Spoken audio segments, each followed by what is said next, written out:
Olá, meus amigos, tudo bem com vocês? Vamos dando continuidade aqui, agora a parte 3 já da nossa matéria aqui sobre os direitos políticos. Não esquece de se inscrever, tá, no nosso canal aqui, para o nosso canal continuar sempre crescendo e também indicar para os seus amigos aqui para poder estudar junto com a gente. Vamos lá então, os direitos políticos, a partir do parágrafo 6º. Novamente a gente vai falar aqui de situações relacionadas a quem detém cargo de poder executivo. Por que eu estou batendo nessa tecla do poder executivo? Porque às vezes tem gente que acaba confundindo com relação à reeleição. Então, por exemplo, a gente viu a respeito da reeleição para um mandato subsequente. A gente viu lá, está relacionado ao poder executivo, tá, pessoal? A gente tem que tomar esse cuidado. Porque a gente vê que às vezes o pessoal no Poder Legislativo fica vários e vários mandatos ali e realmente não está sendo vedado ali isso. O que está sendo vedado é para o Poder Executivo e com relação a quem sucedeu ali também não pode dar continuidade no Poder Executivo, tá? Muito cuidado com isso. Agora também o parágrafo 6º está relacionado ao Poder Executivo. Olha aqui, para concorrerem a outros cargos, o presidente da República, os governadores de estado e do Distrito Federal e os prefeitos, então percebam só quem detém aqui cargo no Poder Executivo, chefia do Poder Executivo, devem renunciar aos respectivos mandatos até 6 meses antes do pleito. Olha aqui, gente, vamos tomar vários cuidados aqui, tá? Vamos lá. Primeiramente, só Poder Executivo, só está falando presidente, governador e prefeito, ok? Primeiro ponto de atenção é esse, só Poder Executivo. Outro ponto de atenção, ele está falando a respeito de outros cargos, se eles querem concorrer a outro cargo. Então vamos dizer que ele quer se reeleger. O presidente ganhou uma eleição, ele quer se reeleger. Ele precisa renunciar 6 meses antes para se reeleger? A resposta é não, porque ele está falando que se ele quiser concorrer a outro cargo. Agora vamos dizer que o governador, ele cansou de ser governador, ele quer se eleger presidente. Para se eleger presidente, ele precisa renunciar até 6 meses antes do pleito? Aí a resposta é positiva. A resposta é sim, porque ele está falando, olha, para concorrerem a outros cargos, o presidente, o governador, o prefeito devem renunciar aos respectivos mandatos até 6 meses antes do pleito.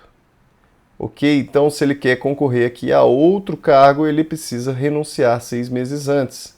A gente já viu situações parecidas, né, de, por exemplo, prefeito que quer se candidatar a governador, ele acaba renunciando ali do cargo dele 6 meses antes para poder concorrer a governador, e aqui tanto para outros cargos também, tá? Ele precisa renunciar porque a ideia é, quando ele é chefe do Poder Executivo, ele está aqui em muita evidência, todos os holofotes estão em cima dele.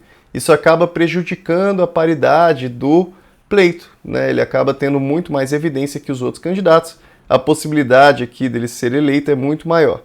Muita gente acaba questionando a própria reeleição em razão disso também, porque o fato da pessoa estar em evidência ali faz com que exista muito maior probabilidade de reeleição também. Mas no nosso país é possível sim a reeleição para o mesmo cargo, sem que seja necessário renunciar. Parágrafo 7º são inelegíveis. Temos agora aqui uma situação, uma causa de inelegibilidade. Aqui na nossa Constituição Federal, nós falamos a respeito de condição de elegibilidade, que seriam ali requisitos positivos que precisam ser cumpridos.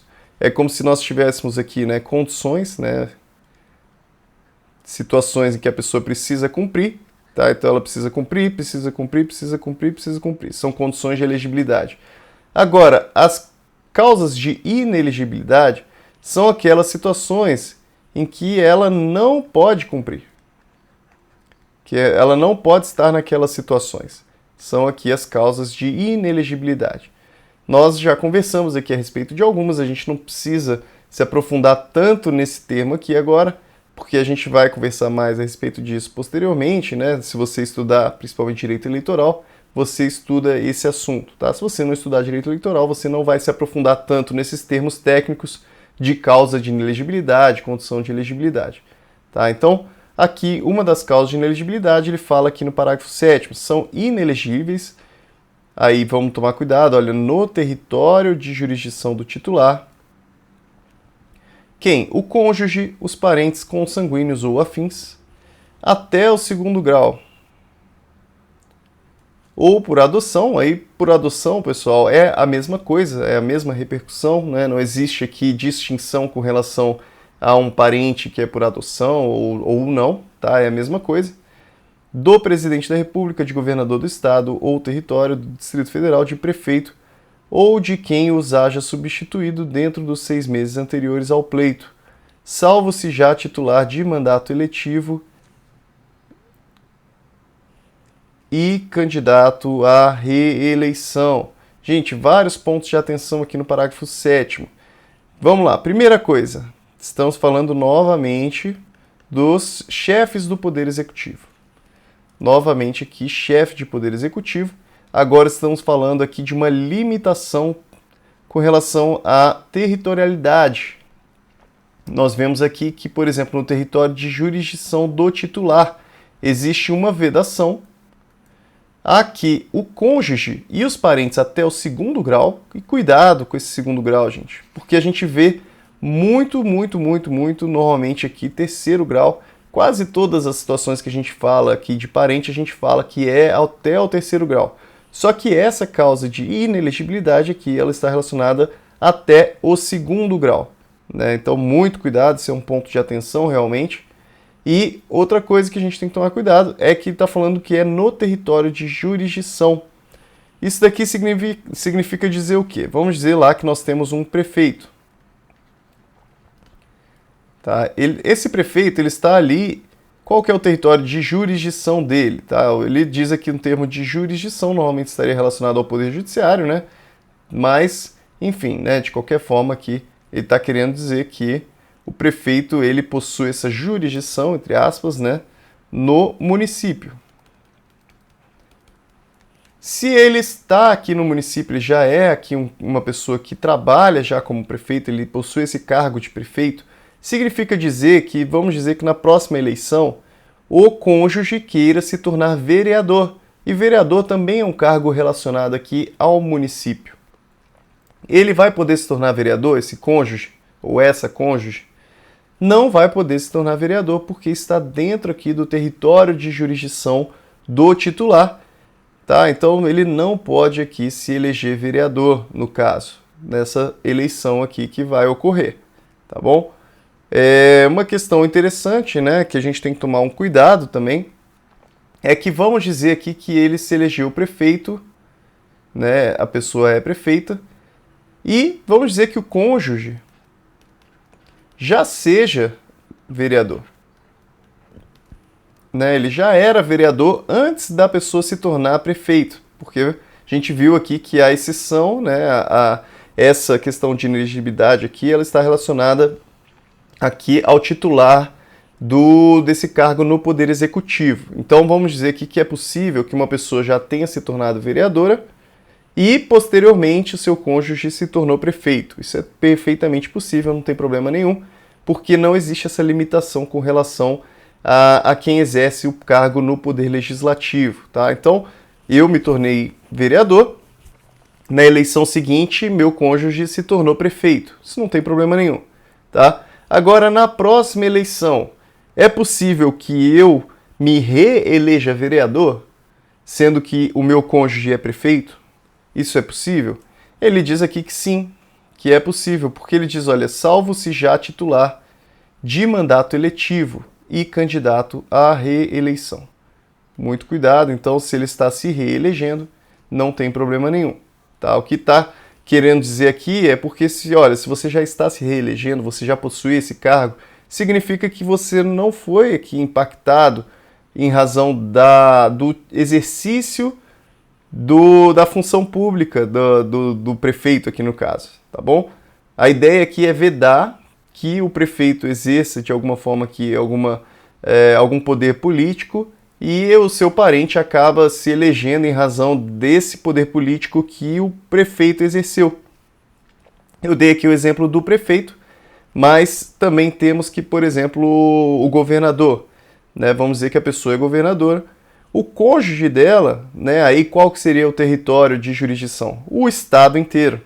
Tá? Então aí a abrangência da vedação ela acaba sendo maior. Né? Se ele é governador de estado, o cônjuge dele não vai poder se eleger, não vai poder se eleger no estado inteiro. Tá? Esse seria o território de jurisdição aqui.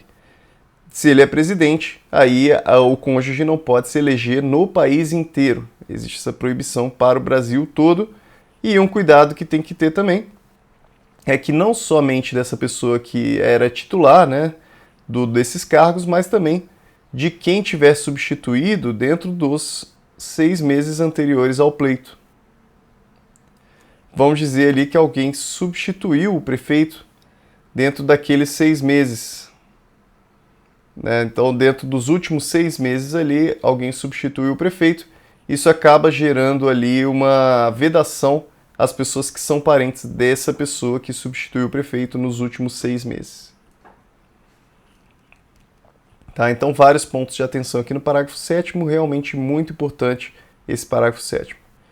Parágrafo 8º, o militar alistável. A gente viu que é inalistável o militar que está ali em serviço militar obrigatório. Tá, gente? Não confunda aqui o militar com o conscrito. O conscrito ele é um militar, mas ele está ali exercendo aquele serviço militar obrigatório, aquele lá, logo que a pessoa faz os 18 anos dela. Tá, esse daqui já é outro caso, ele está falando do militar mesmo alistável, tá? Em regra que o militar ele é alistável. E ele está falando que ele é elegível, ele pode ser eleito militar, atendidas as seguintes condições. Então, as condições estão relacionadas aqui ao tempo de serviço dele. Faz quanto tempo que ele está exercendo a função dele de militar? Se ele tiver menos de 10 anos de serviço, ele se afasta da atividade dele. Ele se afasta aqui do serviço militar. Agora, se ele tiver mais de 10 anos de serviço, será agregado pela autoridade superior e, se eleito, passará automaticamente no ato da diplomação para a inatividade. Somente se eleito aqui é que ele vai realmente passar para a inatividade. Se ele tem menos de 10 anos, ele já se afasta. Se ele tem mais de 10 anos, ele vai para a inatividade depois que ele é eleito. Cuidado aqui com essas duas situações. Menos de 10 anos, não esqueça aqui do prazo, tá? Esses 10 anos. Menos de 10 anos e mais de 10 anos. A depender do tempo de serviço dele, aqui o resultado vai ser diferente. Menos de 10 anos ele já se afasta e mais de 10 anos ele fica aqui, então, agregado pela autoridade superior. E depois que eleito, no ato da diplomação, ele passa automaticamente para a inatividade.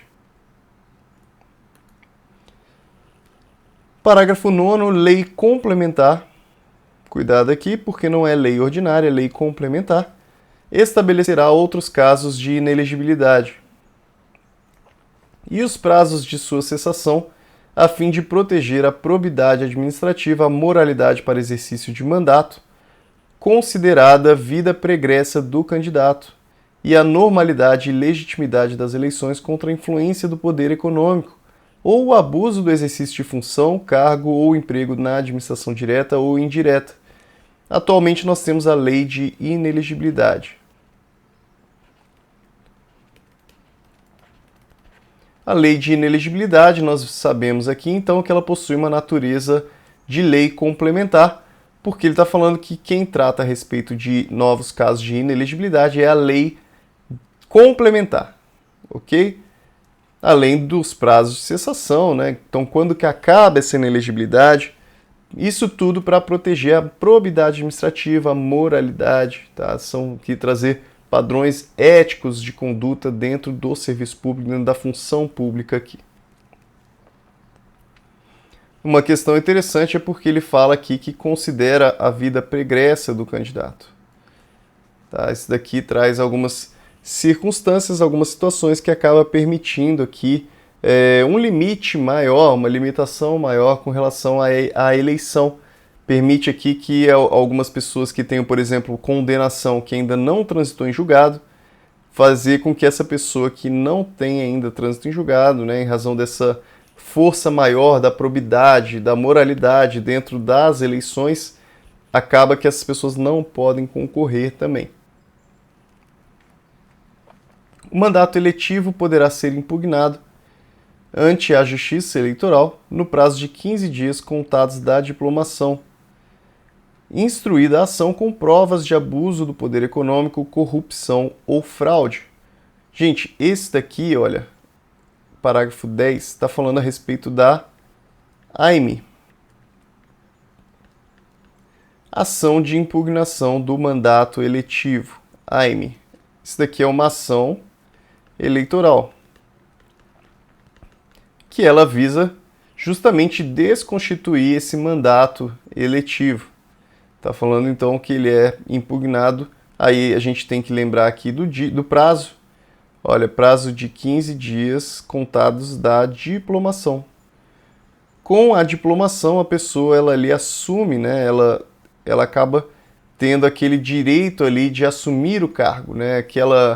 É o momento em que a Justiça Eleitoral ela demonstra ali, ela publiciza aquela situação em que realmente, olha, tá tudo certo aqui, você pode assumir o seu cargo. É isso que é a diplomação. É como se fosse aqui um direito adquirido para a pessoa realmente exercer aquele cargo político.